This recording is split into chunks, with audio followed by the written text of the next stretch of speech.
नीट UG 2026च्या निकालावर पुन्हा एकदा गंभीर प्रश्नचिन्ह उपस्थित झाले आहे। बीडमधील एका विद्यार्थ्याला अपेक्षित गुणांपेक्षा अधिकृत निकालात केवळ 95 गुण मिळाल्याचा दावा करण्यात आला आहे। या प्रकरणामुळे विद्यार्थी आणि पालकांमध्ये संताप व्यक्त केला जात असून निकालाची फेरतपासणी करण्याची मागणी करण्यात आली आहे। बीड जिल्ह्यातील सोहम नितीन गवते या विद्यार्थ्याने कोणत्याही खासगी क्लासशिवाय 3 वर्षे मेहनत घेऊन नीट यूजी परीक्षेची तयारी केली होती।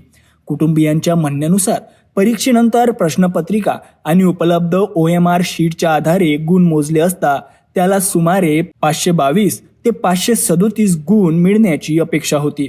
मात्र राष्ट्रीय परीक्षा संस्थेकडून म्हणजेच NTA कडून जाहीर करण्यात आलेल्या अधिकृत स्कोअर कार्डमध्ये त्याला केवळ 95 गुण दाखवण्यात आल्याचा दावा कुटुंबियांनी केला आहे।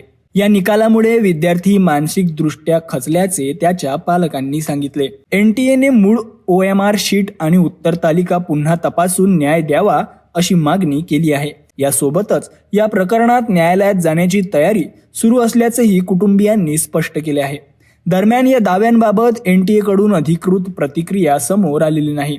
या प्रकरणाचा निकाल आणि संबंधित तपासानंतरच वस्तुस्थिती स्पष्ट होणार आहे। काय सांगणार सर, असा निकाल हाती येणं आम्हाला तर अपेक्षित नव्हतंच सर, कारण की त्याने एवढी मेहनत केली होती सर की तो रात्रंदिवस म्हणजे अभ्यासच करत होता। कधीच असा तो पूर्ण फॅमिलीत इन्व्हॉल्व झाला नाही, कधी नातेवाईकाशी कुठलंच कॉन्टॅक्ट, हे सगळं त्याचं बंद होतं सर। त्याने 3 वर्ष मेहनत केली आणि 3 वर्ष मेहनत करून सर त्याने पेपर दिला। पेपर दिल्याच्या नंतर निकालही त्याचा म्हणजे त्या आन्सर की आल्याच्या नंतर आम्ही चेक केलं तर त्याला 537 येत होते।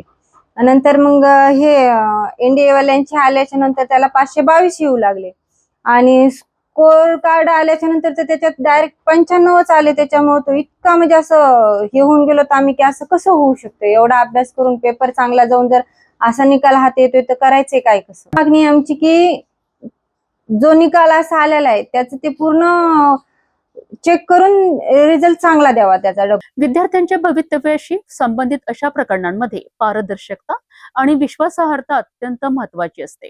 या प्रकरणात संबंधित यंत्रणांकडून काय भूमिका घेतली जाते याकडे विद्यार्थी आणि पालकांचे लक्ष लागले आहे।